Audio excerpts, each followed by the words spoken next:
है, कम नहीं हो रही है, बढ़ रही है। तो कृपया कोई भी एक मिनट मेरा समाप्त तो होने दीजिए, समाप्त तो होने दीजिए। अरे पर समाप्त तो होने दीजिए। अरे पर बीच में कैसे करेंगे आप? मैं अभी बैठ जाइए, उसका भी जवाब देता हूं। आपको जवाब चाहिए ना, देता हूं। मान्यवर, कृपया ये बिल के जो इंटरप्रिटेशन है, इसको अधिकृत रूप से बिल को पायलट करने वाले मंत्री के रूप में मैं इस सदन के सामने रख रहा हूं। मैं मेरी जिम्मेदारी समझ रहा हूं। जो भ्रांति फैला रहे हैं वो शायद न समझते हैं, तो उसके लिए मेरा कोई टिप्पणी नहीं है। मान्यवर वेणुगोपाल जी कह रहे हैं कि किसने कहा? मैं अमित शाह भारत का गृह मंत्री कह रहा हूं, जो इस बिल को पायलट किया। दूसरी बात, सुनिए ना, बिल में कहां है और कहां से ड्रॉ कर मैं आंकड़े निकालता हूं। मैं कल उनको जब डिटेल जवाब दूंगा तब बता दूंगा, मगर वो सुनने के लिए बैठे वॉकआउट न कर जाए। बाकी मैं डिटेल केजी के बच्चे को समझ में आए इतनी सरलता से इनको मैं समझा दूंगा। उनको धैर्य से सुनना चाहिए। मान्यवर, इन्होंने कहा कि जाति जनगणना नहीं कराना चाहती है सरकार।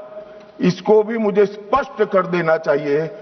सरकार की कैबिनेट ने नरेंद्र मोदी जी के नेतृत्व में जाति जनगणना करने का निर्णय कर लिया है।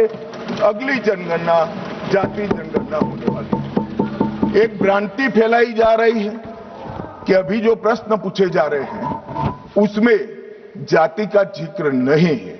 मान्यवर, जनगणना जिनका डिटेल अभ्यास है उनको मालूम होगा, जनगणना 2 हिस्सों में होती है। पहले सभी मकानों को इंगित किया जाता है और उसके बाद में जो बिल्डिंग्स होते हैं इसके अंदर रहने वाले बंदों को इंगित किया जाता है। तो बिल्डिंग की अभी तक कोई जाति की व्यवस्था हुई नहीं है, होगी तब इसको भी गिन लेंगे। अभी तक बिल्डिंग की कोई जाति व्यवस्था नहीं है। मान्यवर, जब व्यक्तियों की जाति गिनी जाएगी तब जाति जनगणना का सवाल आएगा। ये भी मैं आज पूरी तरह से स्पष्ट कर देना चाहता हूं। मान्यवर, उन्होंने कहा कि 850 का आंकड़ा कहां से आया, ये मैं समझाता हूं। 850 का जो आंकड़ा है मान्यवर, वो इस तरह से बना है कि काल्पनिक रूप से सोच ले कि 100 सीटें हैं। अगर 33% माताओं को, मातृशक्ति को आरक्षण देना है तो उसमें 50% बढ़ाते हैं तो सीटें होती है 150, और 150 जब होती है इसका 33% करते हैं तो 100 सीटें ऑटोमेटिकली हो जाती हैं। जो 543 सदस्य बैठे हैं इसमें 50% वृद्धि होगी। इसका 33% जब माताओं के लिए रिजर्व हो जाएगा तब 543 की 43 ओपन सीटें होगी जहां पर भी महिलाएं लड़ सकती। तो ये 50% इस तरह से आया है। और 850 है वो राउंड ऑफ फिगर है। 816 एग्जैक्ट संख्या होगी। ये फिर से पूछेंगे कि ऐसा क्यों किया है, तो अभी भी राउंड ऑफ फिगर जो है ये 543 नहीं है, 543 से ज्यादा ही है। अब उन्होंने कहा कि वृद्धि कैसे करोगे? आप 550 इतना तो समझ जाएंगे भाई। मैं केजी कहा तो तुम 7 अर्थ में केजी की तरह करने लगे। मान्यवर, इन्होंने कहा कि ये बिल में लिखा नहीं है। सांसद ज्योतिमणि और दक्षिण के कई सारे सांसदों ने कहा, मेरा कल समय ले ले, मैं पढ़वा दूंगा। वैसे समय लेने की जरूरत भी नहीं है। कल मैं सदन के सामने ये डिटेल पूरा देश समझ पाए इस तरह से समझा दूंगा। मान्यवर, डीलिमिटेशन कमीशन का जिक्र है कि डीलिमिटेशन कमीशन में आप आपके लोग बिठा दोगे, ये करोगे, वो करोगे। तो मैं माननीय सदस्य प्रियंका जी को कहना चाहता हूं, हमने डिलिमिटेशन कमीशन एक्ट के अंदर कोई बदलाव नहीं किया है। फुल स्टॉप कोमा में आपका डिलिमिटेशन कमीशन एक्ट को हमने रिपीट किया है। अगर आपने उस वक्त मैनिपुलेशन किया है तो मैं इतना कह सकता हूं, आप कह रही हो कि इससे मैनिपुलेशन होगा, तो आपने अगर उस वक्त ये एक्ट का उपयोग कर कर मैनिपुलेशन किया होगा तो मैं इतना कर सकता हूं कि हम नहीं करेंगे और मैं कुछ नहीं कह सकता। मान्यवर, एक वाक्य आया कि तमिलनाडु बंगाल में चुनाव हो रहे हैं और ये नया एक्ट आ गया। मान्यवर,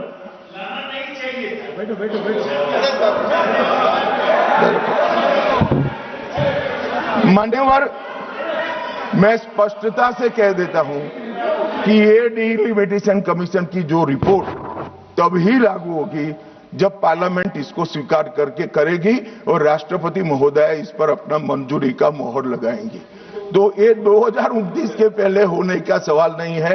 29 तक भी जो चुनाव होंगे वो सारे पुरानी सीटों पर ही होंगे, पुरानी व्यवस्था में होंगे। तो अखिलेश जी को भी डरने की जरूरत नहीं है। यहां 27 की बात करूं, यहां हालांकि वो जीतेंगे नहीं, वो अलग बात है, मगर डरने की जरूरत नहीं है। यहां पर कहा गया कि सत्ता बनाए रखने की लालसा में ला गया है। मान्यवर, ऐसा जो लोग कहते हैं कि कुछ नेता 130 करोड़ की आबादी के जनमत को मैनिपुलेट कर सकते हैं, वो हमारी शक्तियों के आकलन बहुत ज्यादा कर रहे हैं। हम तो उस बात में मानने वाले हैं, लोकतंत्र में सत्ता नागरिक के वोट से और नागरिक के दिमाग से ही तय होती है। राजनेता, राजनीतिक पार्टियां नहीं कर सकती। 130 करोड़ का जनमत कौन मैनिपुलेट कर सकता है ऐसा? और अगर कर पाते तो हम तो जीतते ही नहीं। आप सत्ता में बैठे थे, हम कैसे जीतते? मान्यवर, इमरजेंसी डालने के बाद भी जनमत मैनिपुलेट नहीं होता है। इस देश का इतिहास है।